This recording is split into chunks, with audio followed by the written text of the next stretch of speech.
Hey Living Water Kids families, we had such a fun time with our drawing contest last time, so we're gonna play again right now. So I have my whiteboard, I've got my dry erase markers, and we've got the mask, the blindfold. So we're gonna get ready to play. Aaron, are you gonna tell me what I should draw today? But you have to whisper it in my ear because we can't let the families at home know. They have to guess what it is. What? How am I gonna do that? Cause that doesn't make any sense.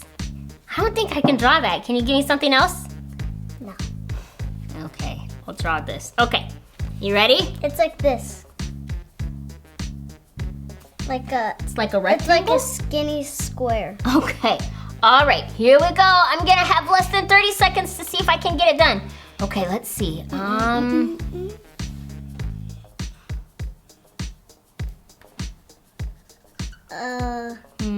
And then this one over here. This is a strange thing you want me to draw. I don't know about it. Okay, all right, I think that's it. Let's see what it looks like. I don't know if you'll be able to guess what it is or not, family. So Aaron told me what to draw, and he told me to draw Makeup. Makeup. He wanted me to draw makeup. So here's the mascara that the girls put on their lashes. And here's eyeshadow. I didn't do a very good job on that one, so that was a good one. That was a good one. Thanks for that idea, Aaron. This one's gonna be tricky and easy. I don't know if I can draw that or not. That's gonna be a hard one. Okay, I'm gonna try. I'm gonna need all 30 seconds for this one. Are you ready? Okay.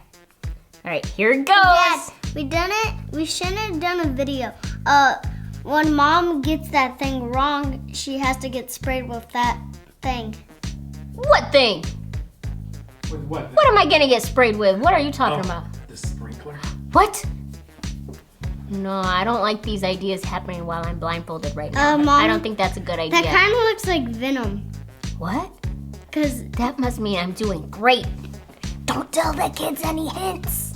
Okay, I think this is everything. you went out. Oh, that's not good. I'm gonna draw on this table. All right, here we go.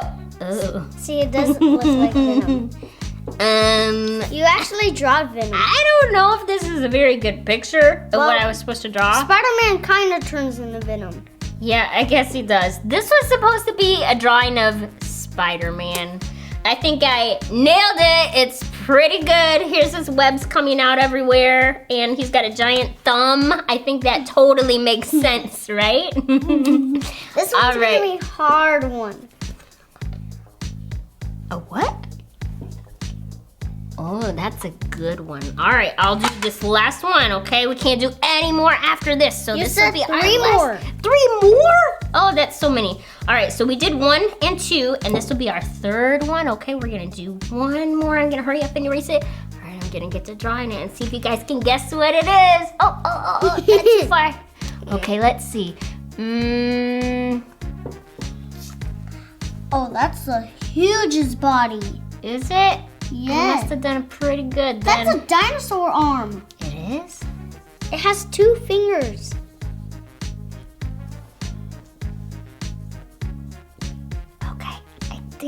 Okay, let's see. It's not too bad. They might be able to guess what it is. What do you guys think I drew this time? It's a killer whale. A killer whale. It's a killer whale. It's pretty good. What do you think? Did I do a good job? No, it's okay. I tried really hard. Well, that's all the time we have for today, but maybe we can do this game another time. You and I can play another time together, okay? Welcome back, Living Water Kids, to today's superhero race. I am your host, Gabriel, and on today's lineup, we have a superhero wearing a blue mask and red boots, Captain Red Cape. Captain Red Cape flies super fast, line up the night like a shooting star as he flies across the sky. And we also have another superhero wearing a red mask and red boots, Captain Yellow Cape. Captain Yellow Cape is super fast with supersonic speed and is very light on his feet. So go ahead, boys and girls, and choose your favorite superhero to take today's win as we get ready, set, and go. And it looks like Captain Red Cape is taking off like a 747, gaining the lead over Yellow Cape. Hold on a second. Yellow Cape comes out of nowhere quickly, gaining the speed, and here they come, coming around the second lap. Whoa, what was that? Like a fighter jet. Red Cape takes the lead as they come around the moon. But hold on a second. Whoa, what was the sound of that? Was that boom? He cracked this out. Whoa, wait a minute. I couldn't even tell what happened there, but it looks like Red Cape took the win as we swooped around and took the win, flying super fast. Congratulations, Captain Red Cape. You took the win. And that's all we have today, boys and girls. God bless you, and we will see you next week. You know I gotta tell you what you gotta know. Tell you what you gotta know. You know I gotta tell you what you gotta know. Tell you what you gotta know. Hey kids, it's me, Callie from the Valley, and I'm here to tell you what you gotta know. So every time today somebody asks you what you gotta know, you tell them. Gotta stay humble, got to pray, and God will heal our land today. Our land, or our nation, totally needs to be healed. It's whoa, you need Jesus, America. He's the answer. But the Bible says we can't just blame all the problems on others, you know? We have to humble ourselves and pray for our nation. When we do that, God will do his part and heal our land. So every time today somebody asks you what you gotta know, you tell them. Gotta stay humble, got to pray, and God will heal our land today. And that is what you gotta know. I'm Callie from the Valley saying TTYL.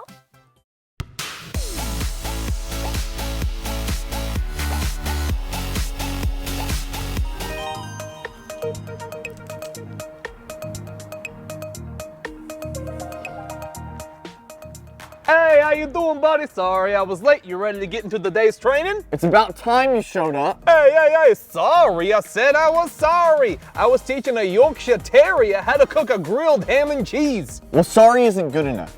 You really expect me to believe that you were teaching a dog to cook grilled ham and cheese? How is a dog supposed to do that? They can't get cheese. A dog doesn't have any money. Okay, shortstop. Enough of all of that. It's time to get into the day's training. I don't think I need to learn from you. I've got skills. Now listen, Todd. You're acting a little bit prideful, don't you think?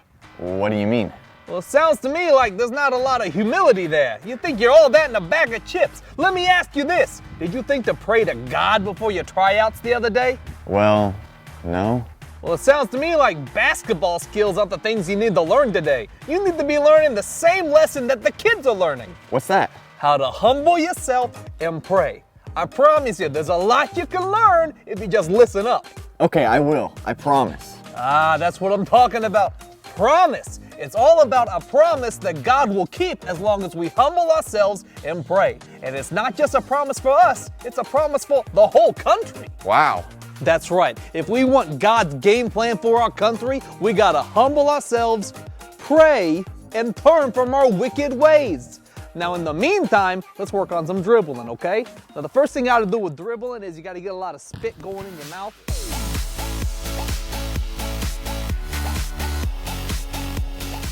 Hey Living Water kids, today's Bible story is found in the book of Luke chapter 14.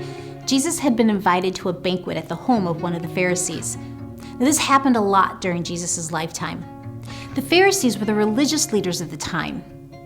They were always inviting Jesus to their gatherings because they wanted to try to trap him into saying something wrong.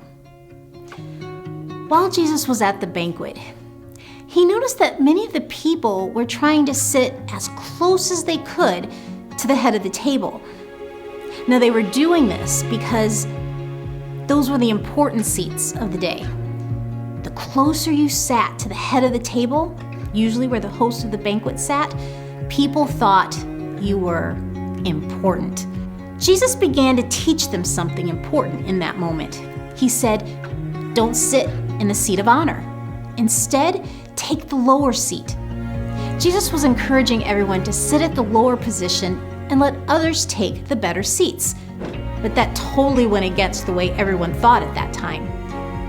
Jesus went on to say, if you sit in the lower seat, the host of the banquet may say to you, my friend, please come closer to me. We have a special spot of honor for you. But if you sit in the place of honor, someone more important may come to the banquet, and you'll have to get up and move so that they can have the honored spot. Then Jesus said something huge. For those of you who exalt yourself, you will be humbled. And for those of you who humble yourselves, you'll be exalted. Jesus was saying that if you try to make yourself number one, you'll probably embarrass yourself. Nobody should try to make themselves number one. Instead, we should put others first. If we do that, then God can place us in the place of honor that He desires for us. In your lesson today, you're going to learn the importance of being humble. If we're going to see God's game plan come about in our nation, we must humble ourselves. The only way to do that is to follow the example that Jesus set for us. It's not always easy, but God will honor you if you choose to humble yourself.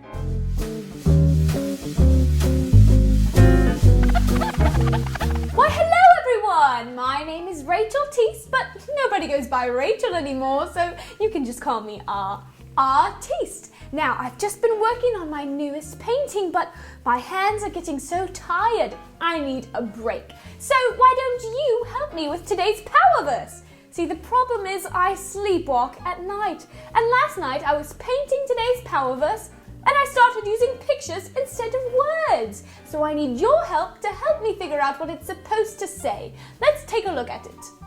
Then if my, what is that? Door with a hole in it. Boys and girls, what could that word be? Oh, you know, maybe it's a peephole. Oh, people! People is the word. Great job, everyone. Who are telephone? No? Dialing a phone number. Yes, that's it. Called by my name. Will, singing? What could that be? Oh, yes, hum. Humble. Oh, yes, humble. Themselves and hands. No, that can't be it. Ah, yes, pray. And seek my smile. No, that can't be it. Happy. What could that be? Ah, yes, face. And turn from there. Purple angry man. No, that's not it. Ah, wicked. Ways. I will ear. No, sound. Boys and girls, what could that word be? Oh, yes, hear from heaven and will, for, present, gift. Ah, yes, that is it, forgive their sins and restore their land. 2 Chronicles 7:14. That's it! Great job, boys and girls. Now, let's make sure that we don't forget it. So everyone stand up and say it with me on the count of 3. 1, 2, 3. Then if my people who are called by my name will humble themselves and pray and seek my face and turn from their wicked ways, I will hear from heaven and will forgive their sins and restore their land. 2 Chronicles 7:14. Great job, everyone. You can all have a seat. Now, would you like to see what I've been painting today? It's absolutely marvelous. It's a unicorn riding a bicycle in the sky. You know, I had a dream about this once and I've wanted to paint it ever since. I think I'm going to hang it in my bathroom. Well, thank you so much again for all of your help today. I'll see you later, boys and girls. Bye-bye.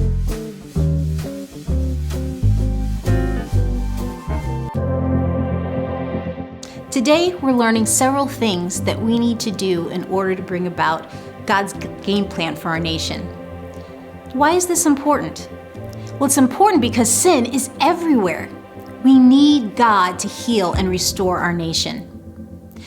Let me remind you about today's power verse. Then, if my people who are called by my name will humble themselves and pray and seek my face and turn from their wicked ways, I will hear from heaven and will forgive their sins and restore their land. 2 Chronicles 7:14. This verse tells us what we need to do to see God's game plan unfold in our nation. First, I must humble myself. Well, what does humble mean? According to dictionary.com, it means to lower in condition, importance, or dignity. So how do you humble yourself? Well, you lower yourself and you lift up God.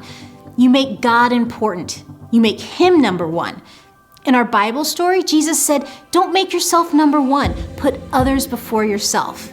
It's like our Bible story said, let other people sit at the honored spot at the table.